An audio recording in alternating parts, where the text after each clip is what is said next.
Gosh, this episode is long. Long. Gosh, so long. It took me so bloody long to write it. And I kept thinking, right, I'm done now. I just kept adding to it. I'll just add this bit. Yeah. I know. Well, in that case, there's nothing else to say, but random blams, go.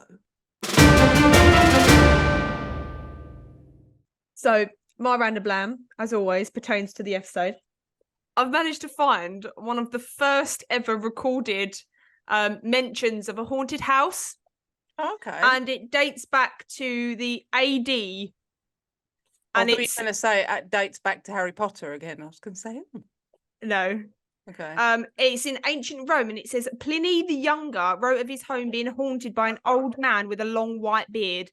This recording is only one of the first recorded haunted houses, which makes you wonder when and how hauntings started. It does make me wonder. It does indeed. Back to the caves. Yeah. People are like noting down on their wall.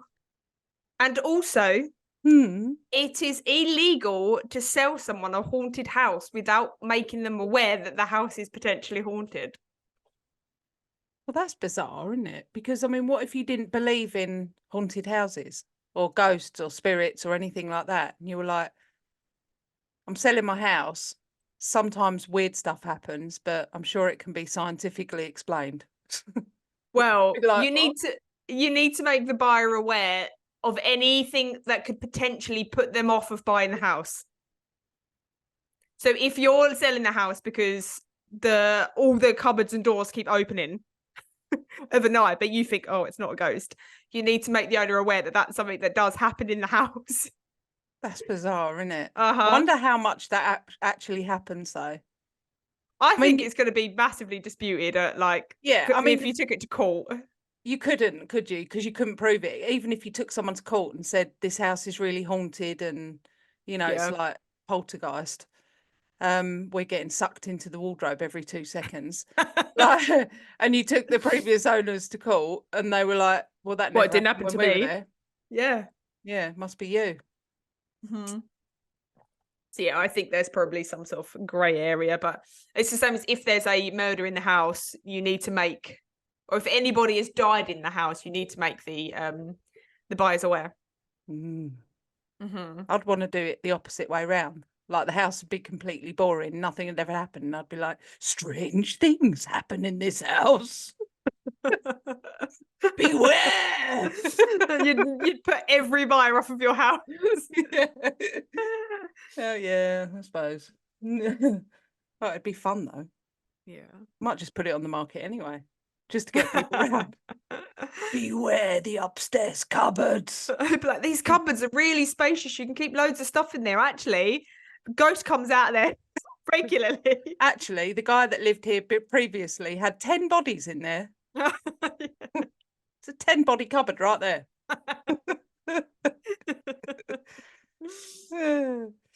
Well, my random blam is a very short one. Again, tongue twisters, because I'm still really into it. And it's Willie's really wary. Willie is really wary, or Willie's really wary. I've had to write that down because my brain is too much there. Willie's really wary. Yeah. Okay. Willie's really wary. Willie's really wary. Willie's really wary. Wary. Willie's really wary. Yeah. Willie's really wary. Oh yeah. I see. I can't even do it once. Willie's really wary. Willie's really wary. Oh no, I can't say it. It's short, but it's a tricky one. Yeah. See how you guys get on with that.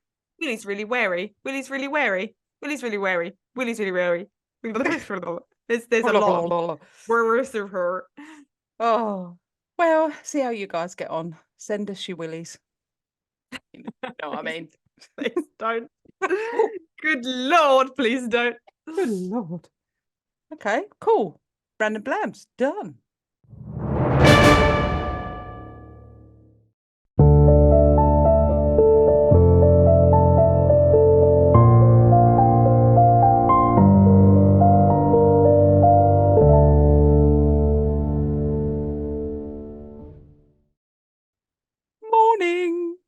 Morning. Morning, everyone. Morning. It's another really grey, horrible, dull morning. I don't have a hot chocolate. That saddens me. Yeah. But we was laughing so much at that hot chocolate thing last time, wasn't we? That even when I tried to retell the story multiple times to Josie, I just kept laughing throughout. And she was going, I didn't get it. Yeah, what are you talking about? I didn't get why it was so funny. I didn't get it. I was like, have you never sipped your hot chocolate and sucked up all? She was like, no. Oh. So Well, maybe that's just us. I don't know if that's a me and you thing. Right, guys. It's got let us know. Vacuum face. Yeah. Yeah, I mean, it happens to me a lot and has happened to me a lot. So I can't understand why it wouldn't have happened to anyone else. Yeah, I know. I found it really hilarious because it absolutely has happened to me many, many times. You get caught unawares. Yeah. Swallow a whole chunk of marshmallow and cream. Yeah. Yeah, exactly. Yeah. There must be more people that it's happened to than us. I hope so. Let us know that we're not alone in that drama. Yeah. Yeah. Let us know about your icebergs of marshmallow. Yeah. Yeah. Okay. Well, today's episode. Yes. Gosh, I'm a little bit nervous about it because it's so well known. It's so well known. But also I am telling quite a bit of a different side to it. So there's a lot of information that I didn't know. It's taken me years to research this. It feels like I've been doing it for ages. I spent the majority of yesterday typing it up. I'd already typed up half of it, but then I spent the entire day finishing it. It was just so long. So you're in for a wild ride, everybody. Cool. Yep. So we are going to, well, I say we, I am going to tell you the story. You're not. You've got no idea. No, you do with it, mate. Sit and listen. Shut your face. Wow, Listen. shut in my face. It's shut. Right now. As of now, it's completely shut. Right. So we all know of the Amityville horror story. We've all seen the films. You know, some people have probably read the book. But what do we really know about what happened? So the word Amityville actually means friendly village. Oh. But for me, I don't know about you, but when you see the word Amityville, it looks dark, doesn't it? It looks scary. It's quite a visually striking word. And when you see that word, you don't think friendly. That's not a word that looks friendly. But that's because when you hear that word, you immediately connect it to the house. Yeah. It is arguably the most famously documented case of a haunted house in America, by far. But what makes this case so perplexing isn't just the hauntings, you know, the surrounding of the house. It's the controversy of every aspect of what happened in that house. So today we are going to delve into the true story of the Amityville Horror House. Yay. The DeFeo family weren't unlike any other family. They were just a very average, normal family. They consisted of Ronald, Big Ronnie DeFeo, and his wife, Louise DeFeo. And Louise came from a very wealthy background. Her father owned a car dealership, and that is where Big Ronnie worked. The couple married after a short period of time. It was quite a fast, kind of intense relationship. And they had their ups and downs. They kind of left and then got back together. And that was until their first son was born.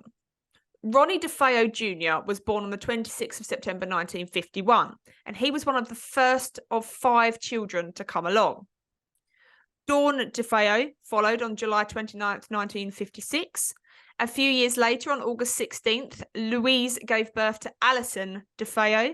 And then again on September 4th, 1962, to Mark Gregory DeFeo. And then finally, John Matthew DeFeo was born on October 24th, 1965.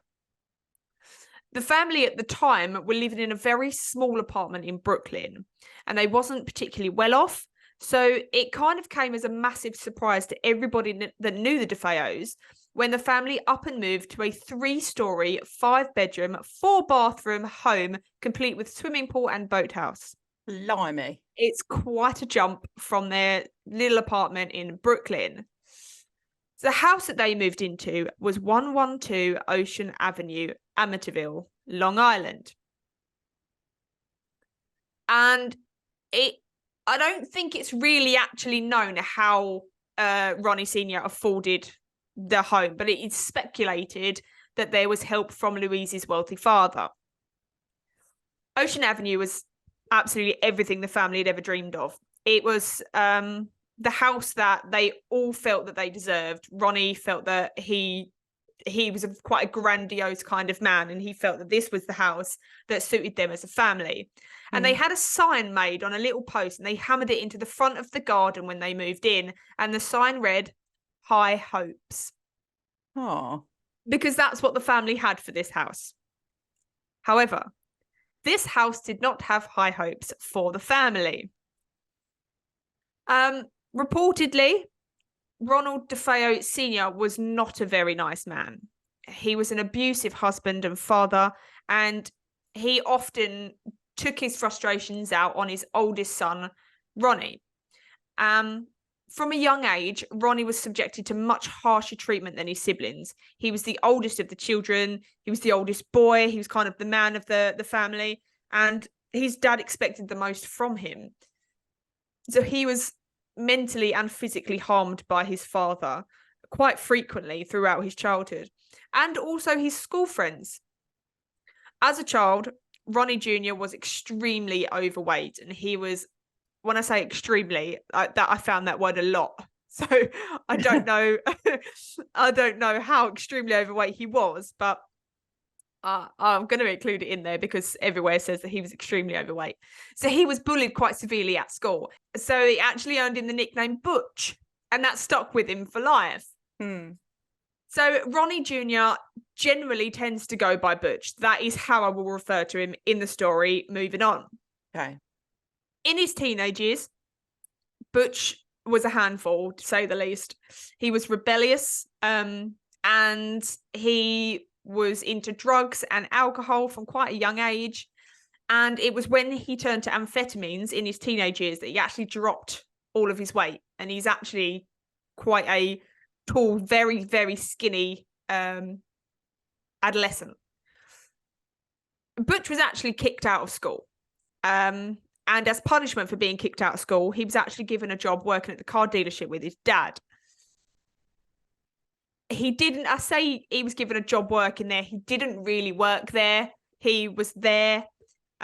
He barely kept the job. He actually even staged a robbery at the car dealership so that he could steal quite a large sum of money.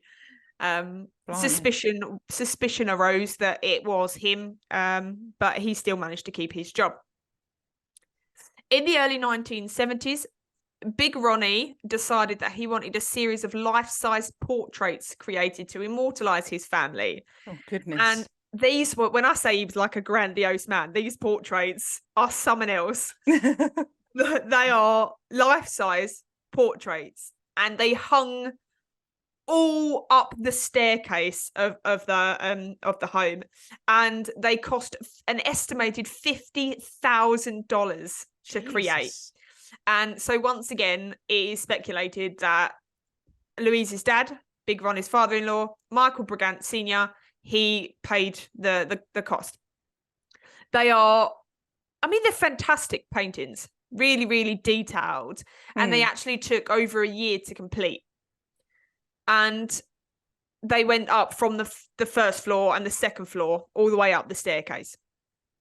And the portrait showed one of them was Louise's father, who'd commissioned them, paid for them, and he was in like a suit and a tie, and he looks quite extremely wealthy and well put together.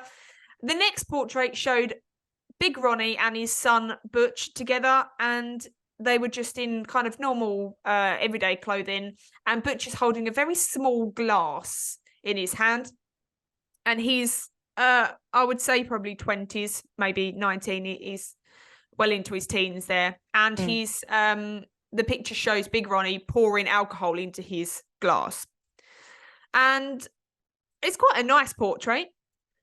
And then there's a portrait of Louise DeFeo, the mother, and she looks incredibly motherly. Like, her face is really kind and friendly, and it's a really lovely painting. And there is also a painting of Dawn and Alison, the two sisters, together. And then Mark and John Matthew in another portrait together. And they show a happy family. And to anybody entering the home, that's exactly what they would see. They would see these portraits all running up the lovely spiral staircase. And they show a very loving family. But Big Ronnie's abusive and controlling behaviour towards his family came to a head on November 13th, 1974. And not much is actually known about what happened that morning. And this is actually where the controversy starts. And the sources vary massively. So I will tell you the story as it is told in the media, as it's told in the books, as it's told in the films, and then we will go through all the other information afterwards. Okay.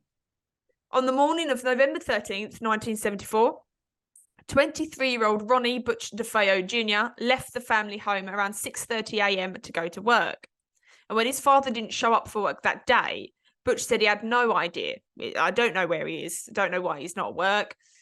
So he tried to phone the house and received no answer. At around 1 p.m, Butch left work. He'd finished work for the day because, in his word, being the son of the boss meant that he was afforded more privileges than most employees. So at 1 p.m, he then went to his girlfriend's house and he used the telephone there to try and call home again. He said he's not heard from his family, so I'll try and call them again. And he received no answer. At 6:30 p.m, Butch burst through the doors of his local pub, Henry's Bar, and he shouted to everybody in the vicinity, anybody that could hear. He said, "You've got to help me. I think my mother and father are shot." And he was hysterically crying. He was absolutely inconsolable. He said he'd just gotten home and found his mother and father lying dead in their beds. So a group of his friends at the bar, they, picked him up. They kind of said to him, are you sure? Are you sure they're not just asleep? But they picked him up and they jumped into his car and they raced to the DeFeo home, which was actually just around the corner. So it took them a matter of minutes to get there. They found the house incredibly quiet, but for the sound of the family dog barking.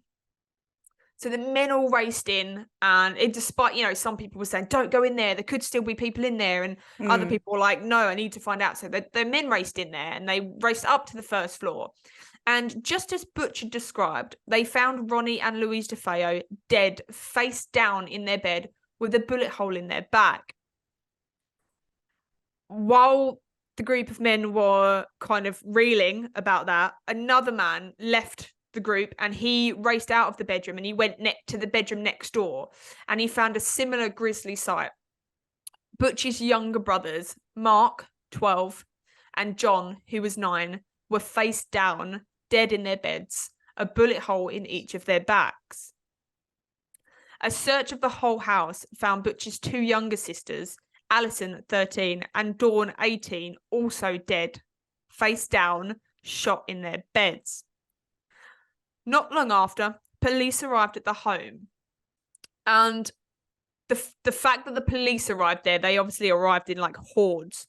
Yeah. And this drew quite a lot of attention because the small village of Amityville was, not known for anything like this. So neighbours and news crew and, anybody who was anybody gathered around the police tape to see what was going on. And before long, the police started actually bringing out 6 individual body bags. Oh, God. And one of the body bags they actually dropped. No. And it revealed Butch's younger brother with a bullet hole in him. And I did actually see a video of quite a few people saying that they witnessed that, and that's quite, because they didn't take them out on gurneys or anything like that. They literally carried them out to one person at one end, one person at the other end, body in a bag. Goodness. The entire DeFeo family had been murdered, save for one member of their family, and that was their oldest son, Ronald Butch DeFeo. So Butch was questioned by police and he was taken into custody for his own protection. Butch told police that the murder of his family was quite possibly the work of a notorious mob hit There was quite a lot of speculation about the fact that the DeFeos were a bit of an Italian family. They had an Italian background. There was a lot of speculation about them working with the mob and things. So Butch said that it could well be a mob hit. But after police questioned this supposed hit man, they found that he actually had a reliable alibi, and they ruled him out straight away. So Butch's inconsistent stories and lies made him the prime suspect. All over Amityville, the news of the DeFeo mass murder had spread, and every single person said, Butch done that. Butch absolutely did that. Oh. They knew that he hated his family, especially his father. They knew that he had an issue with drugs. They knew that his father had quite a large life insurance policy that would be good for Butch to collect. He often referred to his younger brothers as pigs and said that he hated them. He'd also threatened his father with a gun before, and that was public knowledge as well. So every single person went, yeah, that was Butch. Police questioned Butch for hours, and by the next day, they had a full confession. In the very early hours of the morning of 13th of November, Butch said he'd been watching TV while the rest of his family had been asleep. And at around 3:15 a.m., he took his .35 caliber lever action Marlin rifle and headed to his parents' bedroom upstairs. In the dead of the night, he shot his father twice and then his mother twice. And Butch confessed that after he'd shot his parents, he just couldn't stop. So he entered his brother's bedroom and shot each of them once in the back, and then to his sister's room opposite, where he shot her once also. He then made his way up the stairs to the top floor where his sister Dawn was asleep and shot her in the back. In the course of half an hour, he wiped out his entire family. His reasons for doing so are unknown, even to him. Once all members of his family were dead, Butch showered, shaved, packed up his rifle, all of the bullets and the clothing that he'd been wearing. He packed them into a pillowcase and he drove to Brooklyn, dumped the evidence, and then he drove back to Amityville where he got to work for 6 a.m. October 14th, 1975, almost a year after the family was murdered, it was time for the trial. Butch's attorney put in a plea of not guilty by reason of insanity and claimed that Butch had been instructed to kill his family by the voices he was hearing in the house. Butch maintained that he had no recollection of the murders. Psychiatrists found that although Butch had an antisocial personality disorder, he was in fact completely sane and he knew what he was doing at the time of the murders and he knew right from wrong. So on November 21st, 1975, Butch was found guilty of 6 counts of second-degree murder and sentenced to 6 25-year sentences. Ooh. Butch died in prison at the age of 69 on the 21st of March, 2021. Oh. That's recent. I know. Goodness. I know. When I found that out, because you think it was ages ago that happened. Yeah. I don't think that he was still alive until a little while ago, and he actually died quite young, 69. Yeah. Blimey. So around the same time that Butch received his 6 25-year life sentences, the Lutz family were in the area looking for a house to purchase for their newly merged family. The Lutz family consisted of Kathy and her 3 children, Daniel, who was 10, Christopher, who was 7, and Missy, who was 4, and her new husband, George Lutz. They came across 112 Ocean Drive and they could not believe their luck that this massive house with the swimming pool, with the boathouse, was actually within their price range at $80,000. The estate agent, or realtor in America, showed the family all the impressive features the house had to offer. You know, they went and they showed the massive staircase, the bedrooms, the bathrooms, the boathouse, absolutely everything. Bodies. The bullet holes still in the wall. There was actually circulation. There's all these bullet holes in the wall. I did find somewhere that when they went to view the house, there was still blood and bullet holes in the house. But I only found that in one source, so I don't know how true it is. Yeah, I don't know how true that was. For Kathy, this was the house that she'd always dreamed of, and for George, this was the house that was going to make his new wife very happy. So, what was the catch? He asked the estate agent. It's a hell of a catch. Yeah, so what's the catch? So, as I mentioned in the plan, it is a legal requirement to make someone aware of anything that could potentially put them off of buying a house. So the estate agent fully disclosed what had happened in that house just 12 months prior. All the grisly details, absolutely everything, the Lutz family were made aware. But didn't bother the Lutz family. They weren't superstitious. They didn't believe in the ghosts. They don't believe in the paranormal. It was an unfortunate thing that happened in the house, and that was just it. It was unfortunate.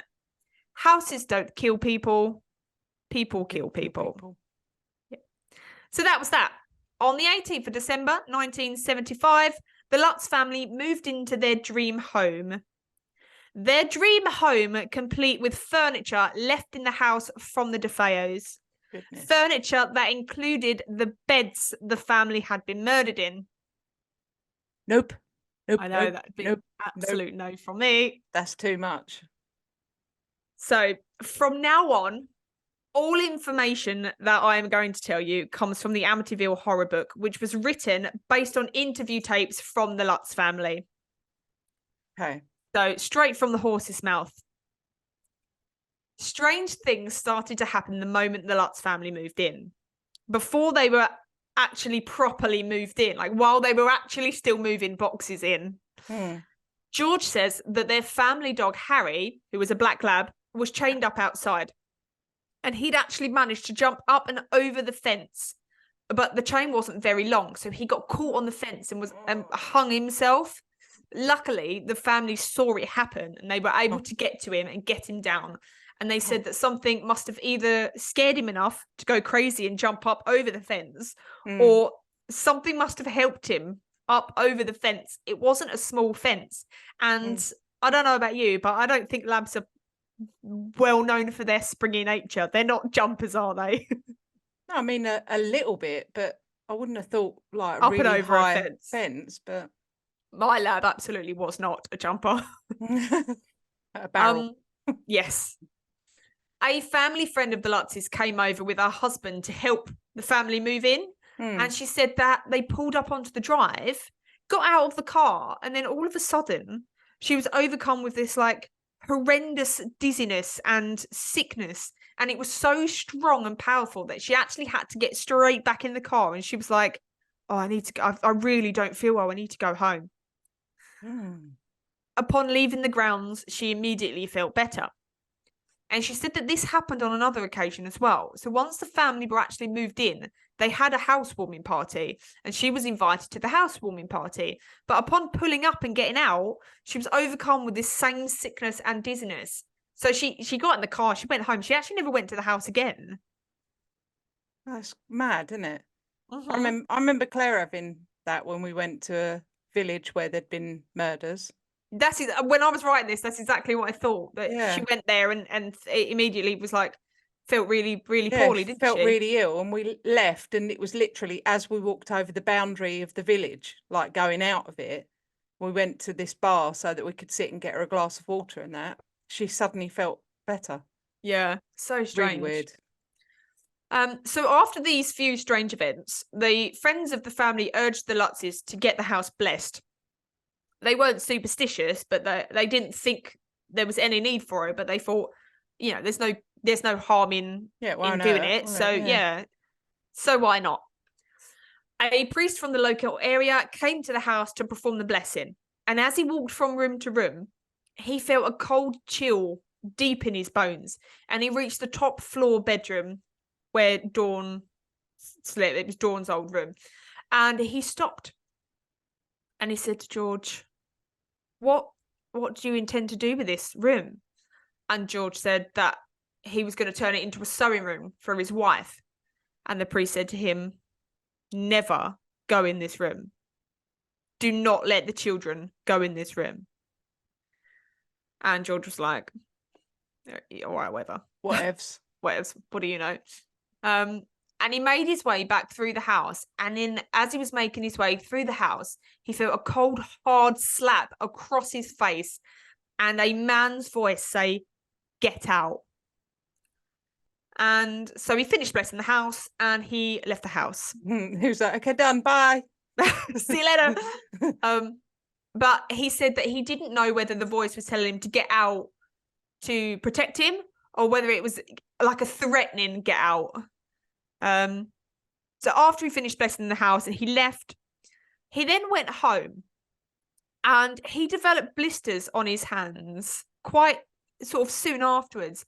And he became really ill for weeks. Like these blisters were horrendous on his hands. And he had a fever and that just wouldn't break. And he, like pneumonia, he became really, really poorly. The first night that the family stayed in the house, you know, they were all exhausted from moving and unpacking and they just wanted to go to sleep. So they went to sleep relatively early in their respective bedrooms.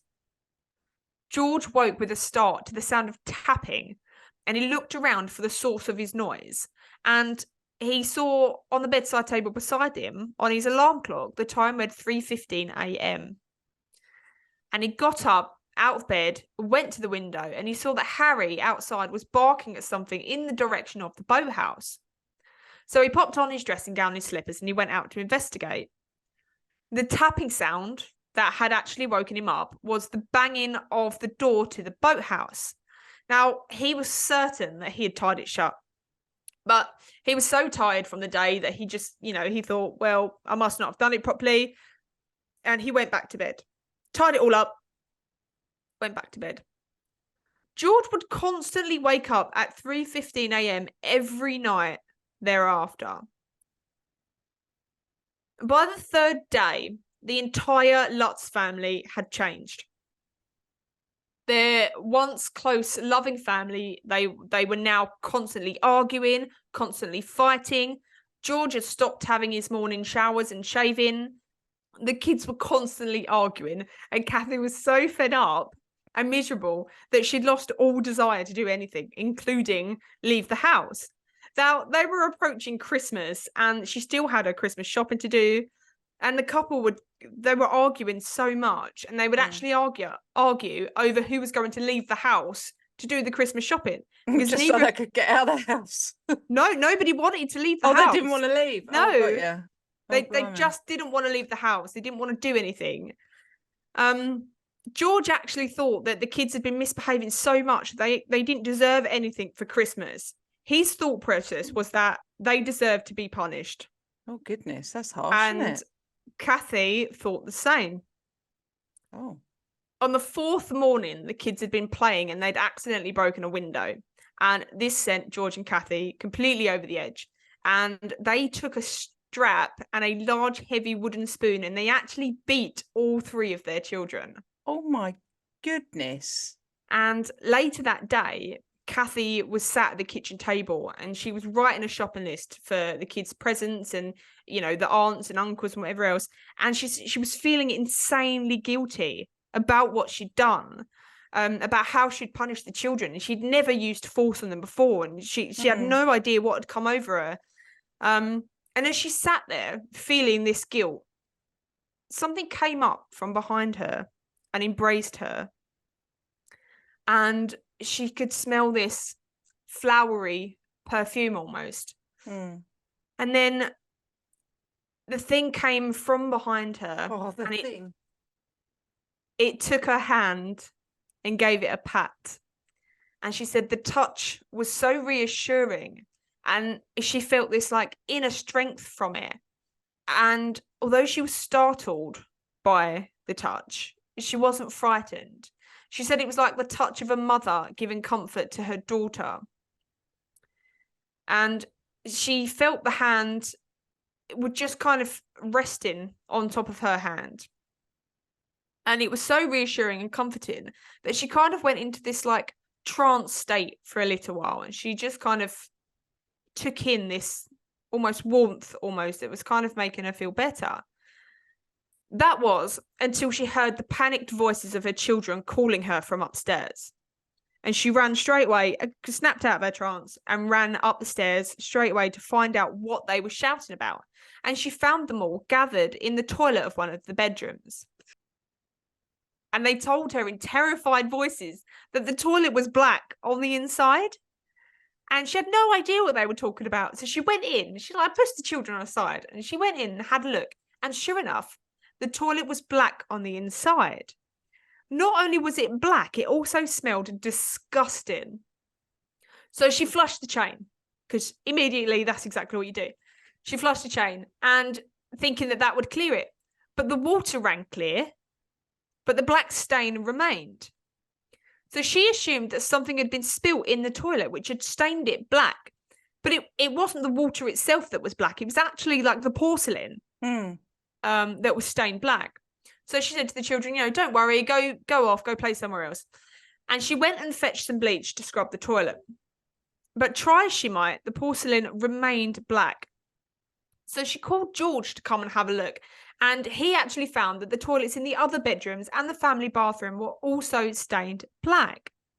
And Kathy would later explain that the same black that was found in the toilets was also seen oozing out of the keyholes in the house. Oh.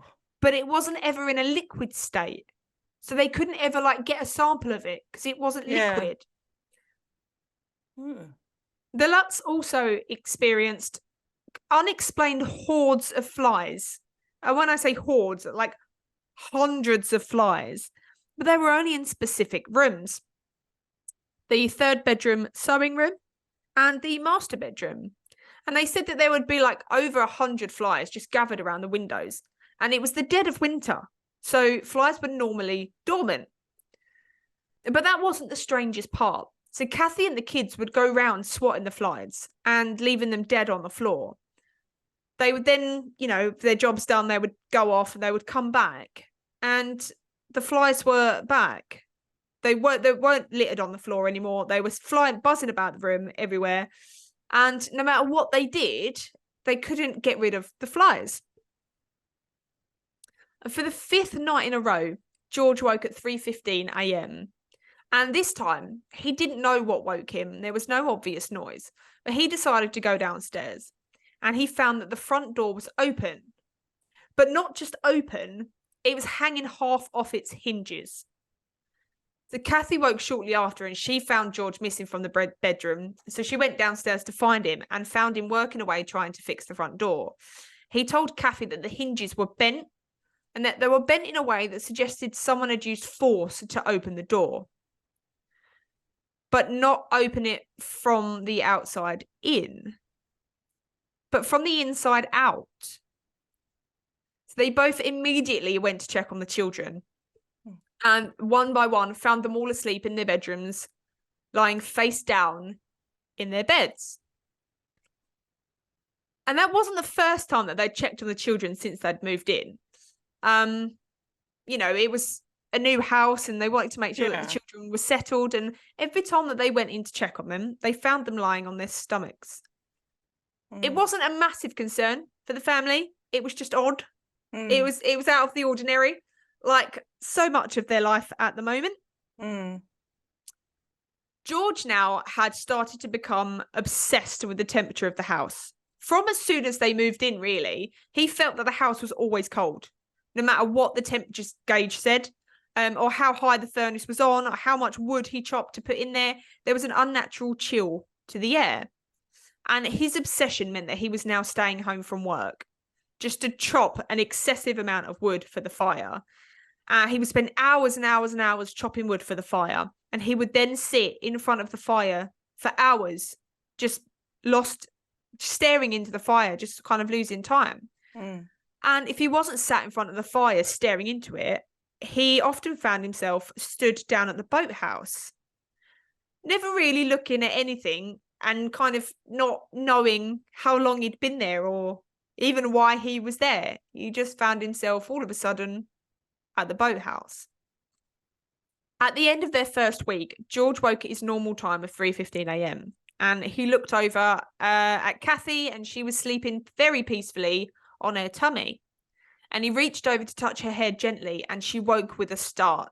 And she was breathing really heavily. And she sat upright, and she shouted, and she was like, she was shot in the head. She was shot in the head. I heard the explosion in my own head. Now, a lot of people say that she was referring to Louise DeFeo. And I did come across a few details that say that she was actually shot in the head. But it wasn't common knowledge. So what was common knowledge was that the DeFeos were shot in the back, and it was never released to the public that Louise actually was shot in the head. Kathy's daughter, Missy, was also acting very strange. And she'd actually asked her mother recently if angels talk. Oh. She said, something speaks to me at night. And she started spending really long periods of time in a room by herself. And one afternoon, Kathy went up to check on her to make sure she was okay. And as she approached the bedroom door, Kathy could hear Missy talking. She thought it was cute. She thought she had an imaginary friend and it was keeping her company because, you know, she was a 4-year-old girl and her 10-year-old brother doesn't want to play with her. So she had somebody that she was talking to. But then she heard another voice. So she rushed into the room and she saw Missy sitting on the floor in front of her rocking chair.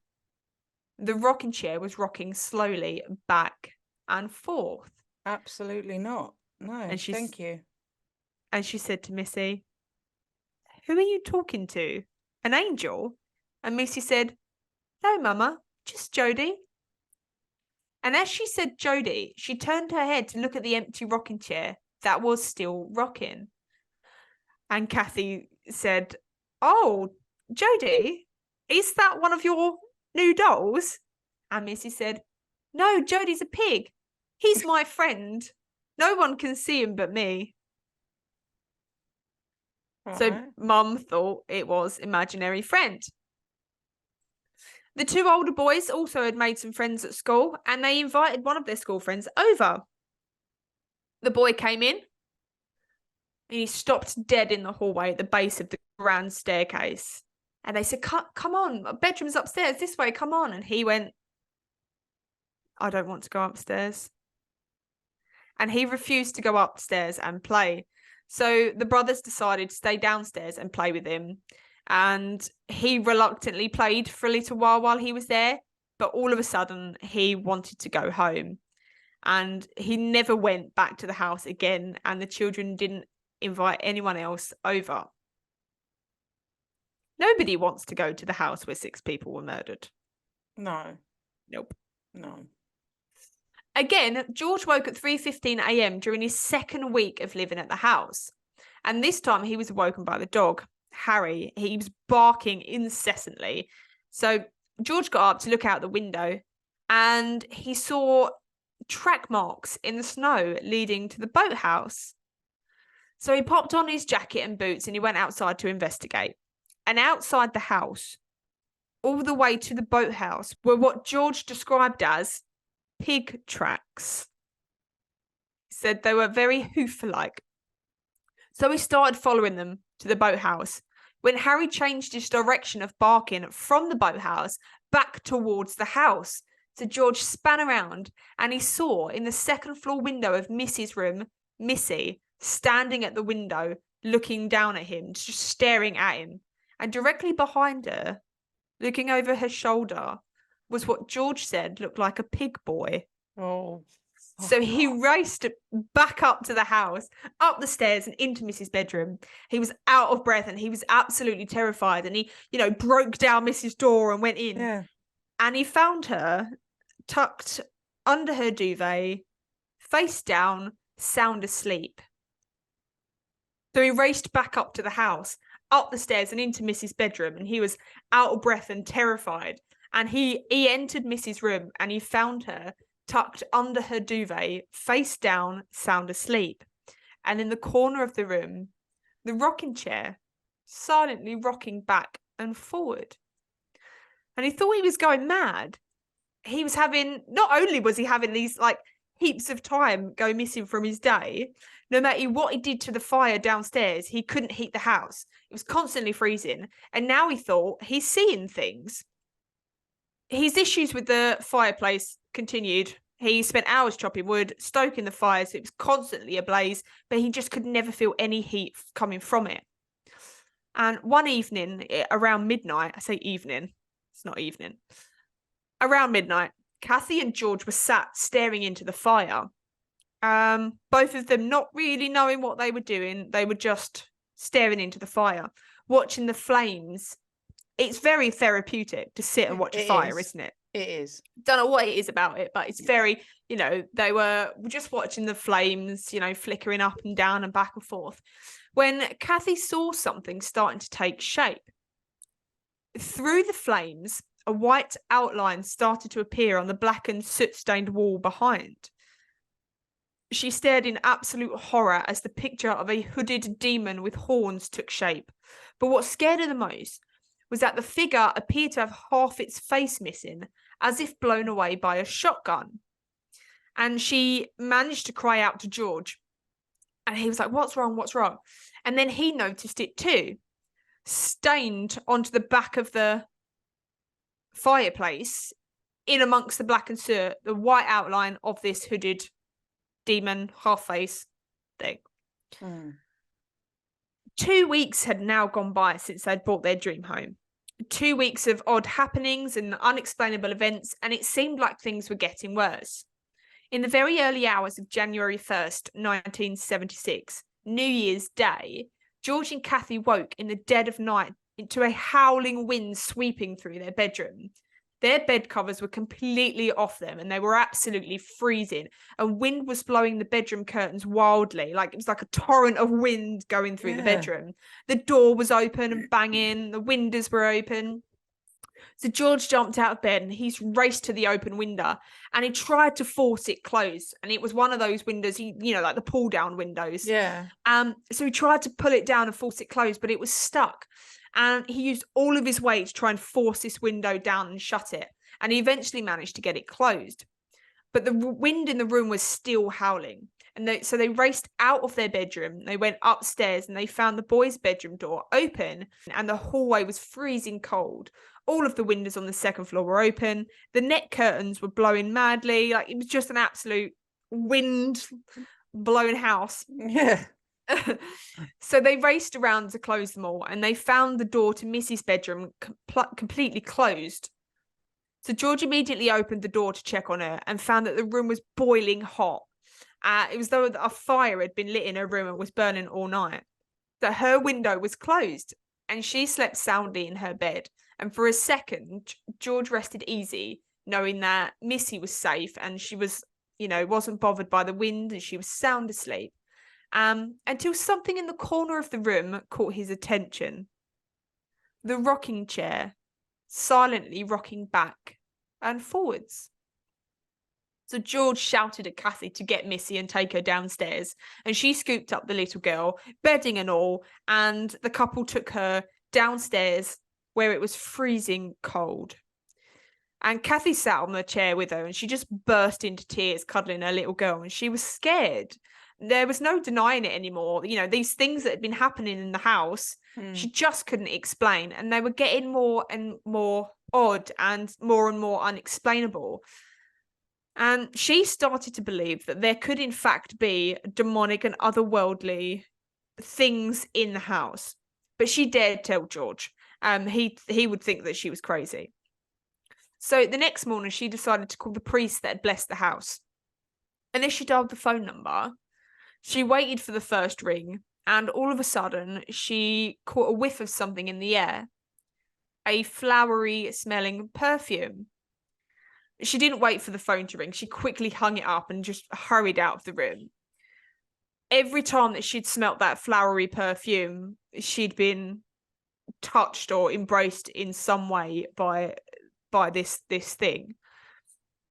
On numerous occasions, she would try and call the priest, but the line either came back just static, the priest would answer and then static would happen and nobody could hear anybody, or she would be able to smell that flowery perfume and that would just scare her away. She'd immediately hang up and run off.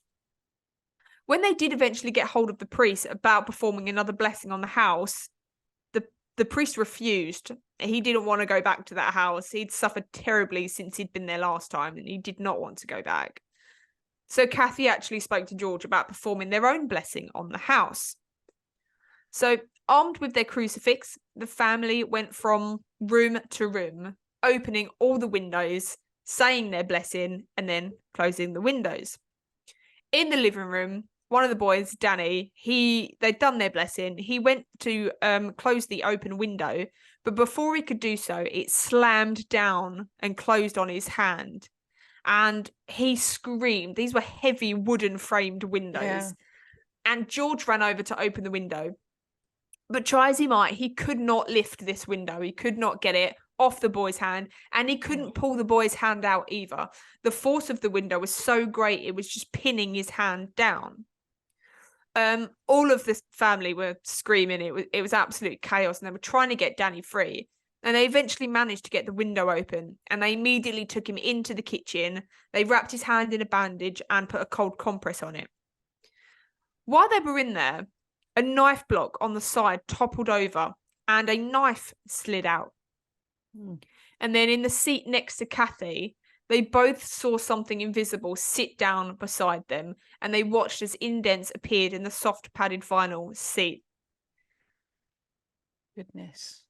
After the night of, or the early hours of the New Year's Day, when all of the windows had been open and the gusts was blowing everywhere, George had actually gone round and inspected all of the windows and the latches to make sure that they were all working fine. He'd had people come out to check the windows. So he couldn't understand why this one had come slamming down and then why they couldn't open it, because he'd been inspecting all the windows and knew that they were all absolutely fine.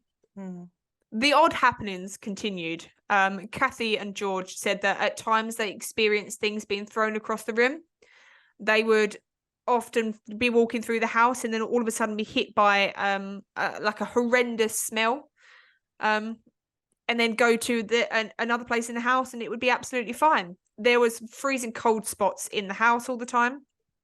They experienced the infamous green slime that Kathy came across one evening oozing down the wall, and she felt sure that the children must have placed it there. The children said, no, we haven't done anything. There was just these like globules of slime on the wall.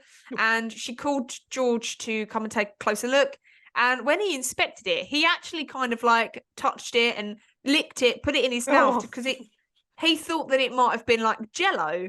And he said that it was the same consistency as Jello, but it had no taste to it.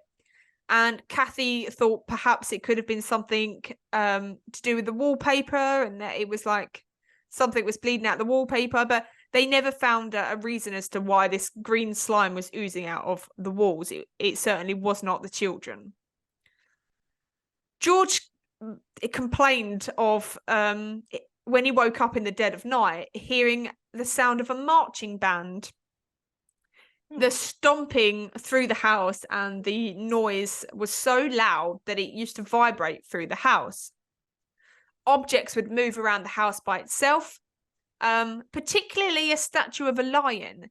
And Kathy had been so fed up, actually, of this object just keep moving around the house by itself that she just decided to throw it away, only for it to reappear again.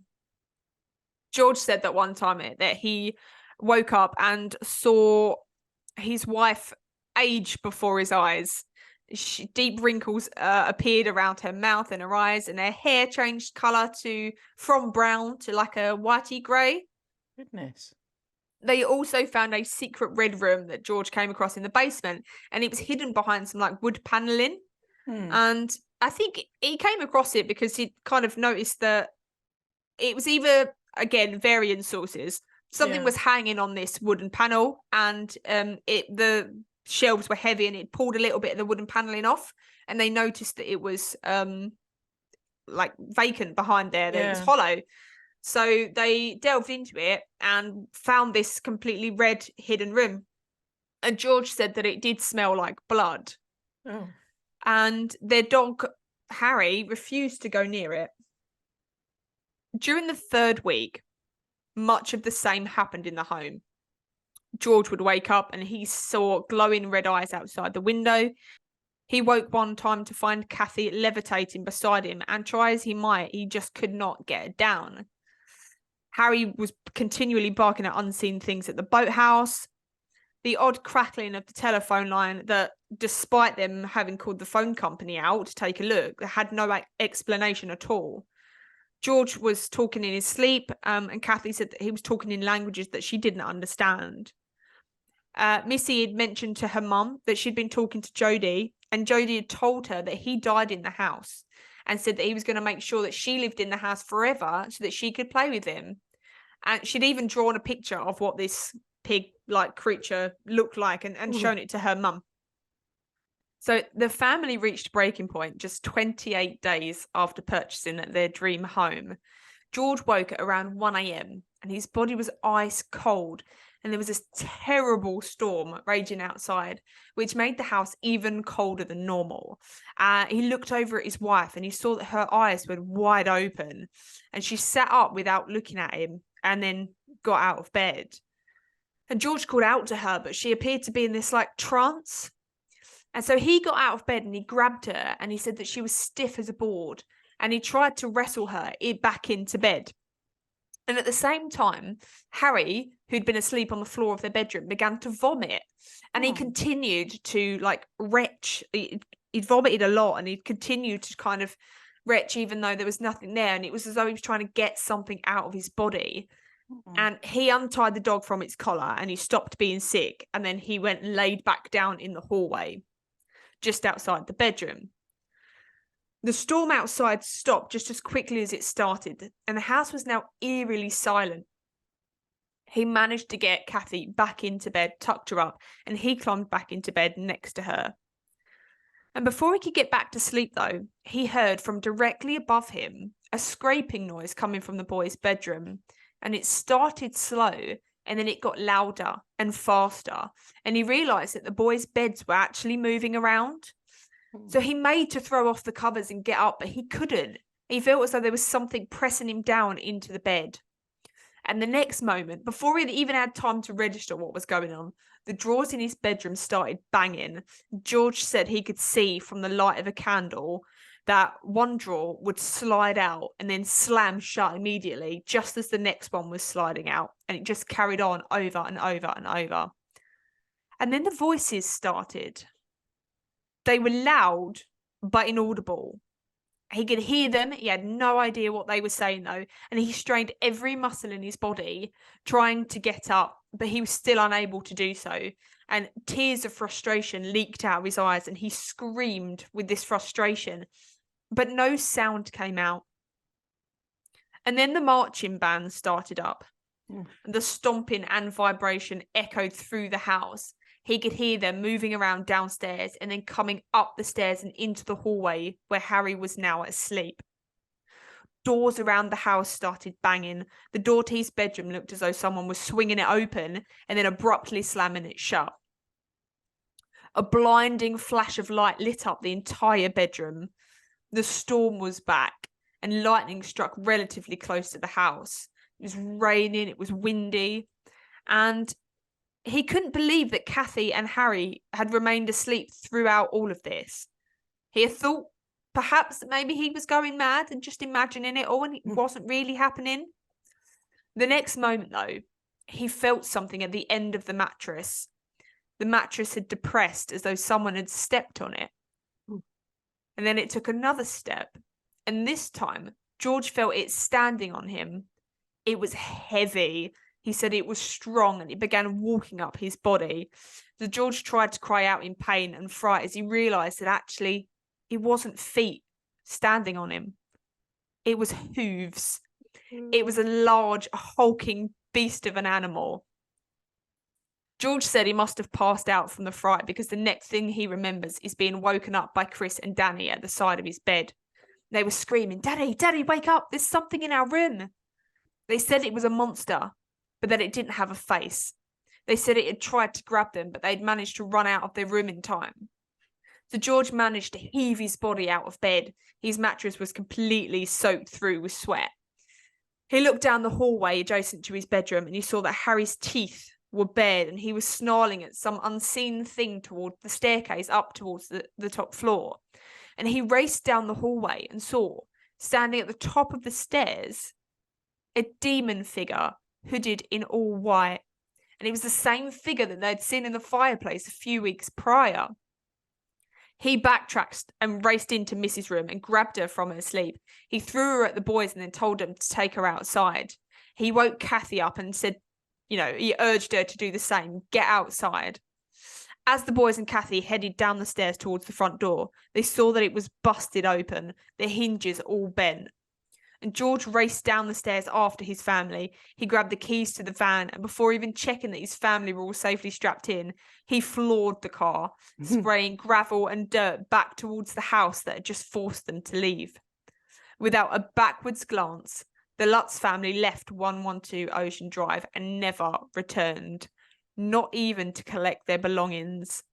His departing words to the house as he sped along Ocean Drive was, "Thank God I'll never see you again, you son of a bitch." It was 7 a.m. on the 14th of January, 1976. Goodness me.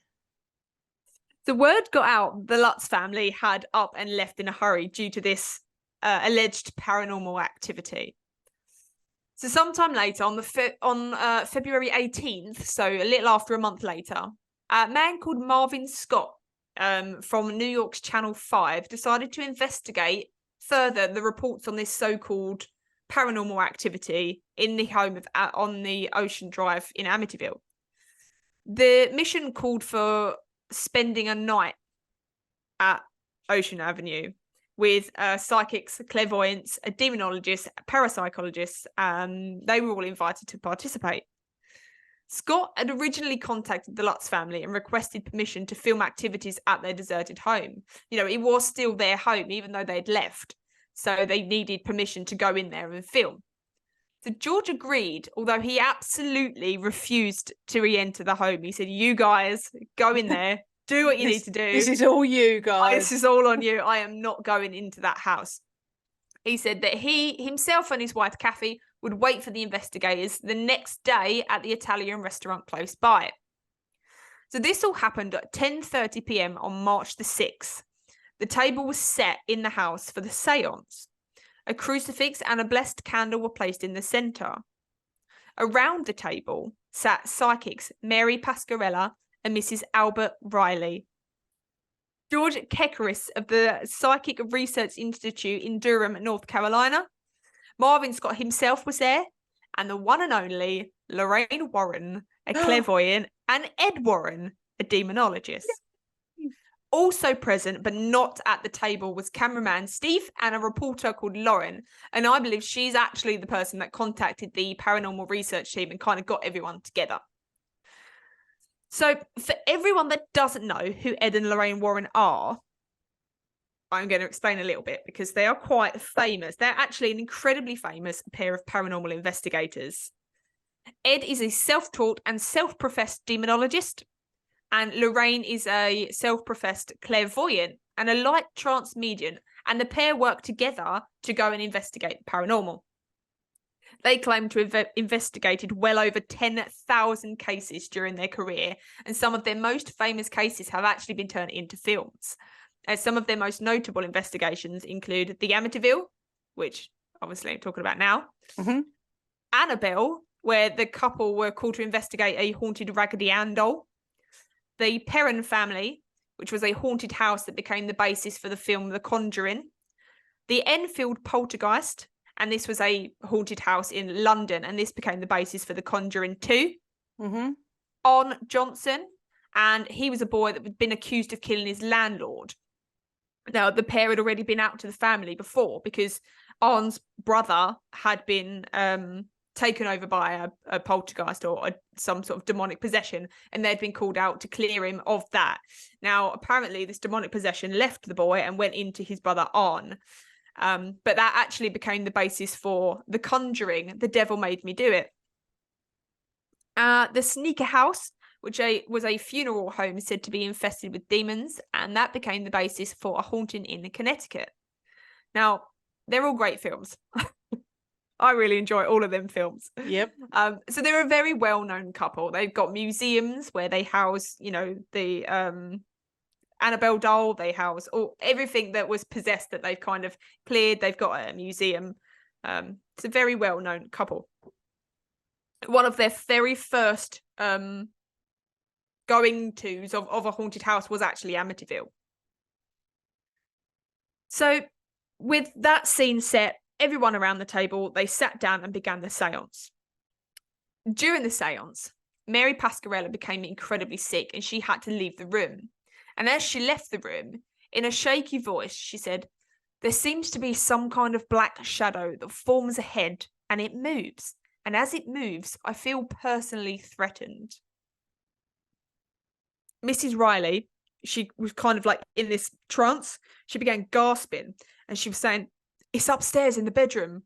What's here makes your heart speed up. My heart's pounding." And she continued to gasp. And then she quickly came out of her trance and went back to normal consciousness, and she was absolutely fine. Then George Kekaris, the psychic researcher, became violently ill and had to leave the table also. Lorraine Warren said, "Whatever is here is, in my estimation, most definitely of a negative nature. It is nothing to do with anyone who had once walked the earth in human form. It is right from the bowels of the earth." After the seance, the team started to investigate the rest of the house. The reporter Louise, she was great, actually. If you watch an interview with her, she's like, "Nothing happened to me. I was absolutely fine." But she watched as other members of the team, of the paranormal investigator team, became increasingly ill. The cameraman, Steve, when he reached the landing on the second floor, all of a sudden bent over, clutching his chest, and he had stabbing chest pains and shortness of breath and had to go back downstairs. Lorraine Warren and Mark went up into the top floor of the Dawn's room, or the sewing room, and both experienced an awful chill in the room.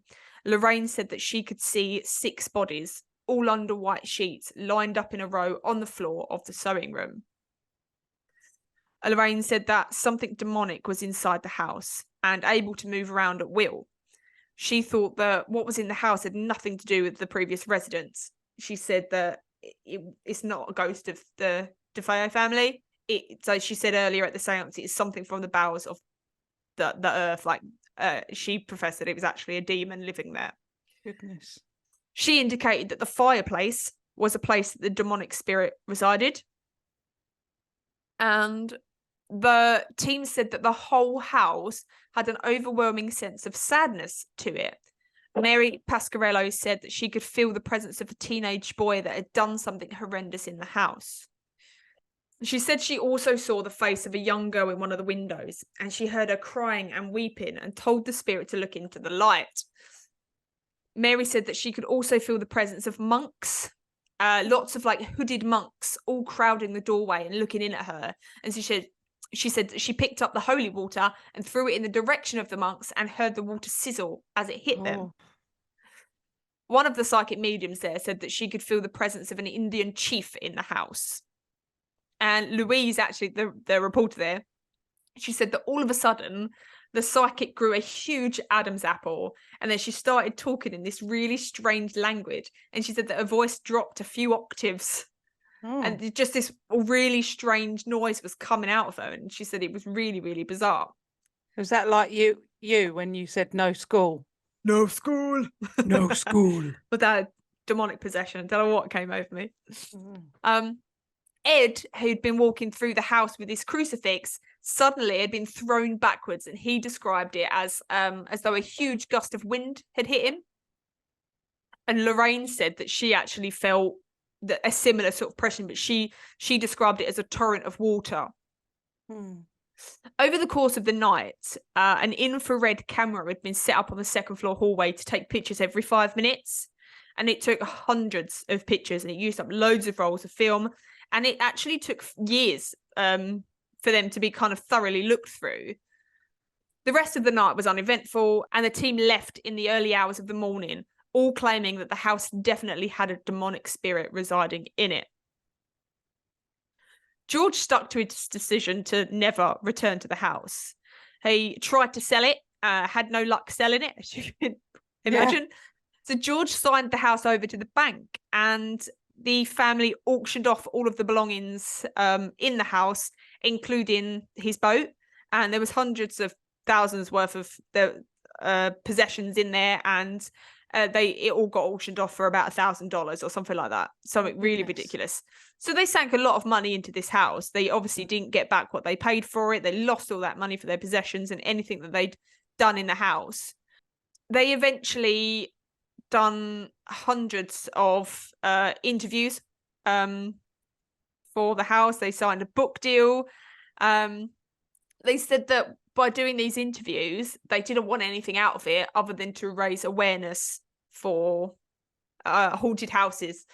Kathy said that there's haunted houses all over the place and nobody is believed, so they wanted to raise awareness. They must have wanted to get some of their money back, though, surely. Well, this is what we will go into. So the book was an instant hit and sold thousands of copies and was eventually made into a film and then even remade. I think they made something like $300,000 from the book alone. Jeez. I'm sure most people have seen it and you've kind of made up your own mind about what happened in the house and whether it was a hoax, whether it was a demonic spirit that made Ronnie kill his entire family and then drove the Lutz family out. I know I certainly had my mind made up before researching this story. And there was one bit of information that I came across that really changed my perception of the whole story. Okay. A few years after Ed and Lorraine Warren investigated the house, an assistant of theirs was going through the Amityville files and she was kind of cataloguing them. And she had to sort through the hundreds of photos that were taken at the house. These photos that were just taken every 5 minutes with an infrared camera. And they all showed the same thing. It was a very laborious task to go through them. The photos were all showed. The camera was in the corner of the landing. The landing was like almost like an L shape. And the stairs went up. The banisters kind of went up into an L shape up again. And there was a door off to the right. And there's a door ahead. And there's a door off to the left. And the photos all of that every 5 minutes, taking pictures of that. And as the assistant was going through these photos, she was pregnant at the time, and she noticed that every time she picked up this particular photo, her baby would give a big kick. So she eventually looked at it a bit closer. And in the very corner of the photo, peering out of one of the open bedroom doors, clear as day, is the face of a little boy with glowing yellow eyes. No. There absolutely was no children present during the seance. There is no way a child could have made its way into this photo. After the photo it was discovered, the photo was shown to George Lutz and his family to see if they had actually seen this little boy or little boy ghost, whatever it was, in the house before. And they all said no, except for Missy. She said that the little boy in the picture was Jody, the pig boy that she used to play with. I just don't like that. I'll put the picture up on social media for everyone to see. Lurking in the background and when you compare it to a picture of little John Matthew, it looks the same, man.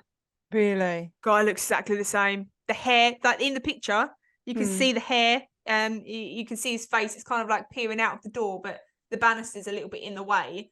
It looks just like the boy. Is it clear or is it? It's clear. It's not like, oh, well, that could be like a bit of fluff or... It is clear as day. Let me see if I can get a picture up for you. Oh, bloody hell. Can you see it clear as day? Clear as day. Yeah, I mean, that is a photo of a boy. And there is no way... the banisters. Yeah, that's not photoshopped in. This was in the 70s. So that one tiny piece of evidence really kind of changed my perception. But throughout the entire story, I mean, even watching the films and things, you think, oh, it's a great film, but that's it. I don't genuinely believe that really happened or whatever else. So I am going to take you through the controversy now of all of the information that I've given you. Starting with the DeFeo family. The murder was always pinned on Ronnie Butch, or, Ronnie Jr. Yeah. He did, after all, confess. However, after the confession, other details started to emerge. There's so much controversy around the family itself and the deaths of the family. The Butch claimed that the confession that he made, he only made at the police station because they beat him and they tortured him. Yeah. And I looked at the facts. Even one of the police officers did go, yeah, we did rough him up. And they had a 95% confession rate. Right. So it was very obvious they were using techniques to get people to confess. Yeah, we have seen that a lot, which is why when you said he confessed, I thought, no, well. Yeah. Yeah. Yep. So he did say that he confessed, but he had no option but to confess. The truth, he said, was that his sister Dawn was the real murderer. He said that Dawn hated their father because he wouldn't let her move to California with her boyfriend. So together, she and Butch planned to murder their father. But after Dawn shot their dad, their distraught mother took the gun and killed the children. Oh. Butch said he then tried to wrestle the gun away from his mother and it shot and killed her. And then he killed Dawn.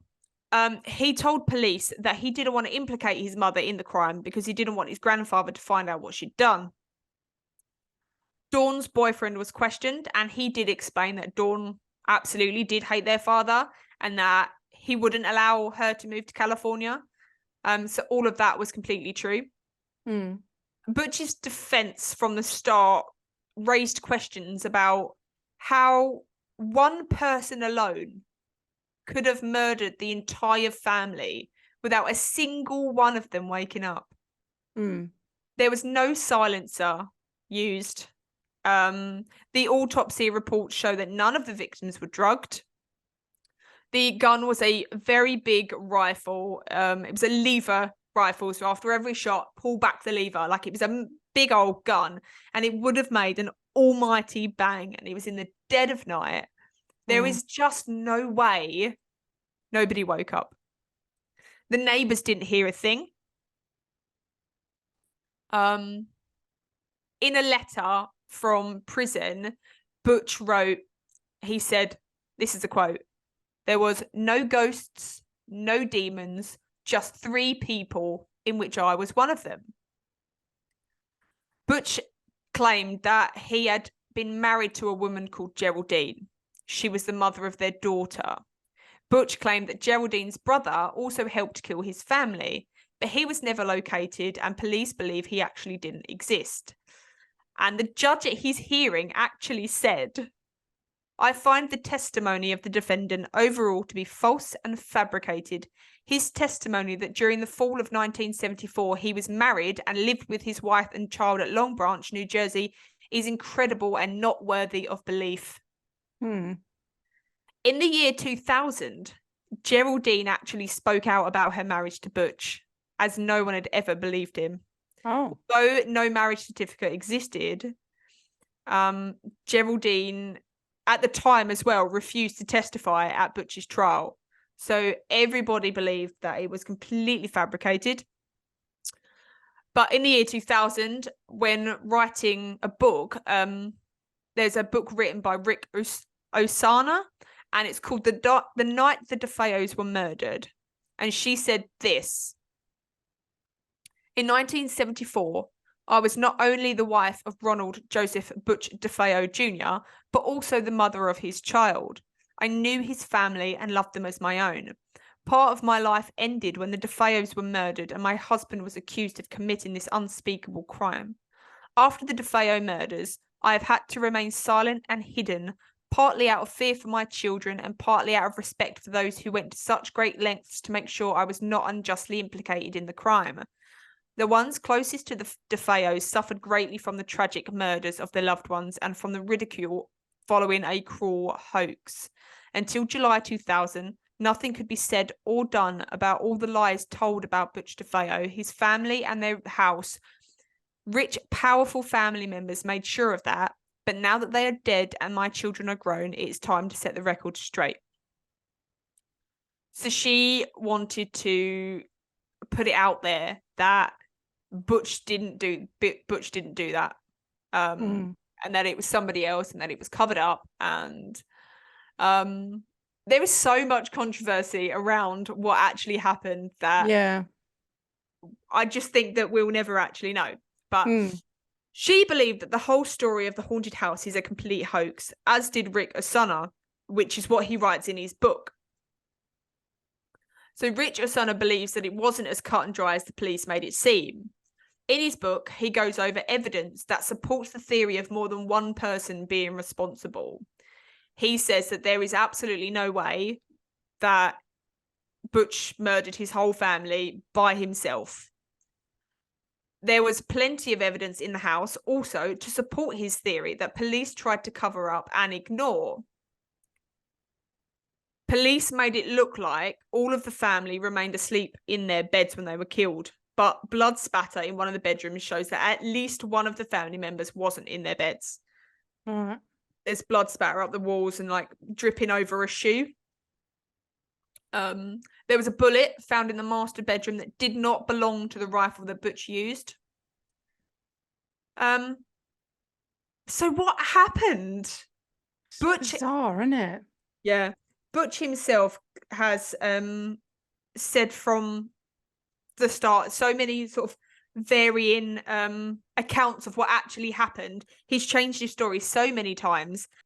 So I don't think we'll actually ever know the truth of who actually killed the DeFeos and how it happened, because to me it doesn't make sense. I just think that there's no way, and none of the family woke up, and there's no way he could have just gone systematically one bang bang bang bang. He had to go up to the top floor. So after he'd shot his mum and his dad, in the bedroom next door were his brothers.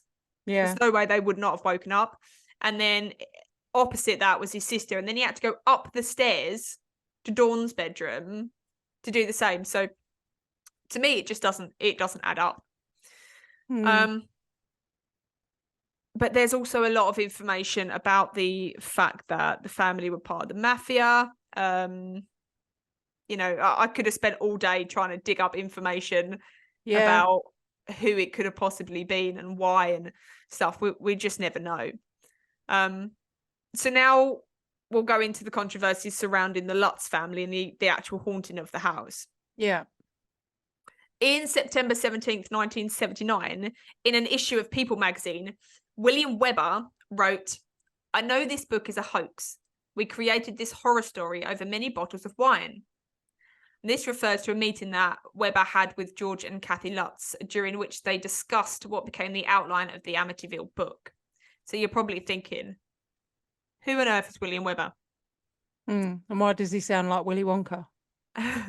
William Weber was actually Butch DeFeo's attorney. And he met with the Lutz family shortly after they moved out of the house. So he's also the person that came up with Butch's insanity defense, claiming that the house made him do it. And so what he did was go to the Lutz family and say, how can we make this story more credible? How can we make my story and my client's defense stronger? And he came up with this story of the haunted house, and he immediately began making plans for a book and a film, and he advised that they would all receive 12% each from the profits that this book was going to make. And he was very excited it was going to be an instant hit. And George actually refused the offer, and he instead went and found his own author. He was like, that's a great idea, actually. But I'm gonna go do this my way. So he found he ditched Weber and he found his own author and told his story to the author, and they actually received 50% of the profits instead of 12% that Weber was proposing. So the Lutz family actually took William Weber and a few others to court over the allegations that William Weber was saying these things, you know, saying, oh, we made it up, it was a hoax. So he actually took him to court. And there's a lot of legal jargon in that, but what I actually found during that, it's called like Weber vs Lutz or Lutz vs Weber or something like that. Yeah. And what I found in amongst that was a sworn testimony under oath from the Catholic priest that had blessed the house. The Catholic priest that said that, you know, he felt this presence and that he was slapped and he was told to get out, and that he was really, really poorly afterwards and he had all these blisters, and that every time he tried to contact the Lutz family, there was static on the phone. So that priest, there was a sworn testimony claiming that none of what the family had said about him in the book actually happened. Oh. So he said that it was all fabricated. Or his part in it, anyways, was fabricated. In an interview as an adult, Danny Lutz, who was 10 years old at the time, he reveals his side of what actually happened in the house. And what he says just complicates things. It's so much more. Okay. He recalled seeing his stepfather George's bookshelves lined with books on Satanism and the occult and magic. He said that George dabbled with the occult, and that while he was doing so at the house, he'd opened up a gateway and he'd let something out. He also claimed that he saw George move a spanner telekinetically in his garage one time. He did confirm stories of that the window slammed down on his hand, and he did also say that the beds shifted around on that final night. He also said that him and his brother Chris were often kind of levitated out of their beds as well. George's other stepson, Christopher, who was 7 at the time, he came forward in 2005 to say that the events in the Amityville Horror book and movies had been stretched to the point of fiction. Christopher also said that George was obsessed with the occult and had exaggerated some paranormal incidents that he actually did say, you know, living at the house, there was some strange things that happened, but not to the extent that George had kind of portrayed.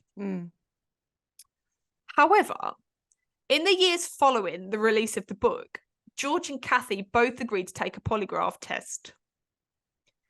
And they both passed.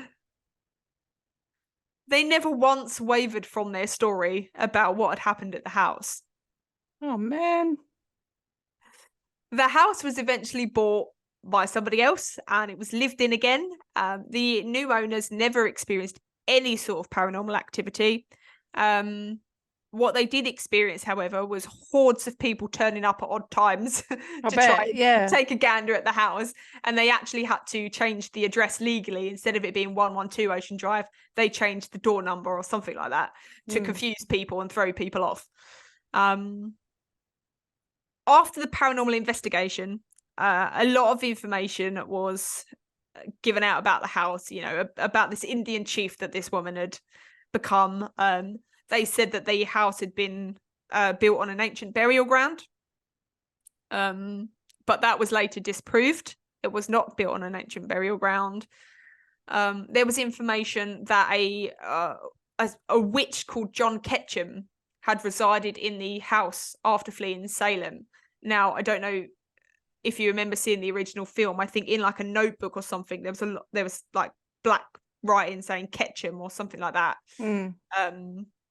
So they were saying that he lived in the house after fleeing from Salem, but that was also disproved. There was never any evidence that he resided at that address or anywhere near that address. So there is so much conflicting information about this case. Some in support of it, some not in support of it. That I've covered the major flaws of it, and I've covered the major points of it, but there was so much I've been writing for days. So much more.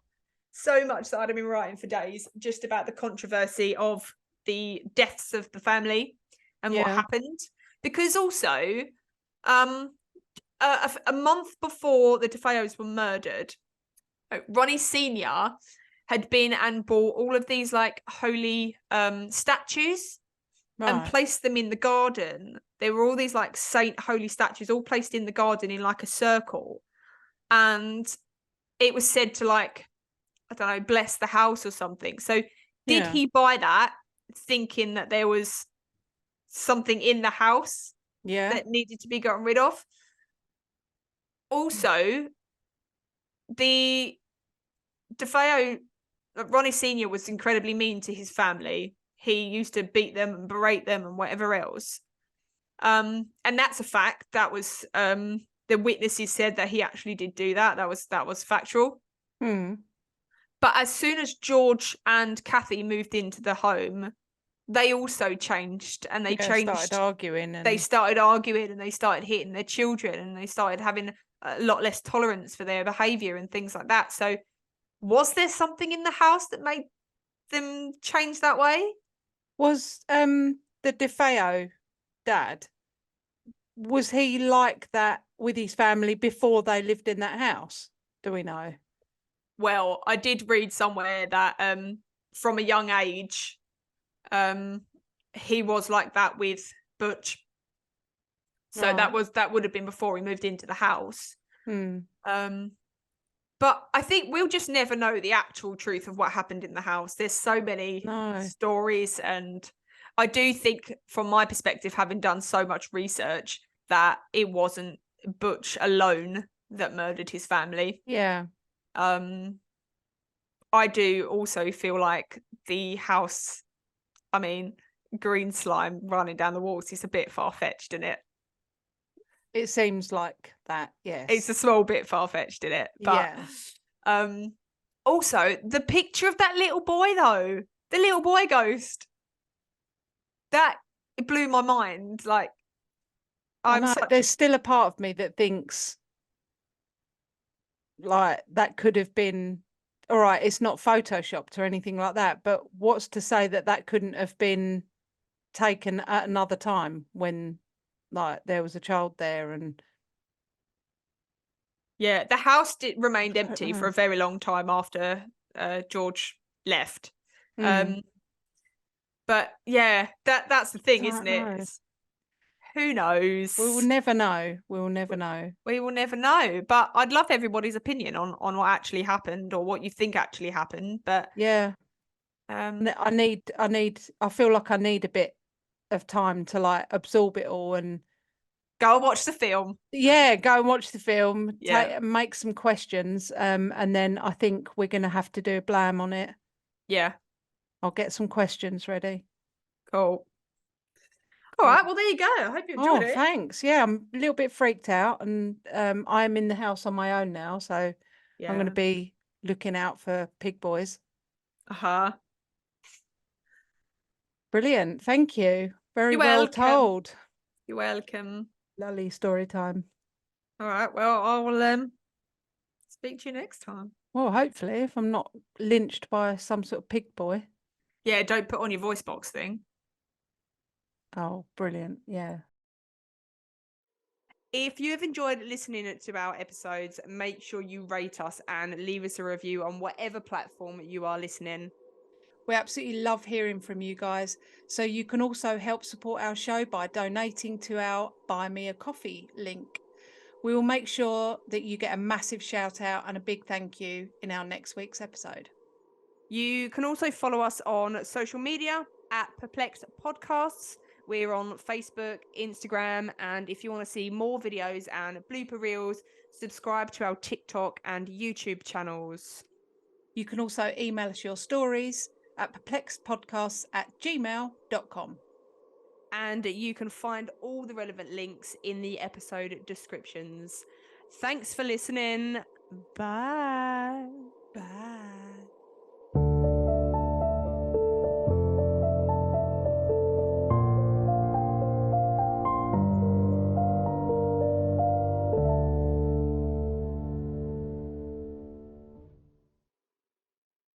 Send us your willies.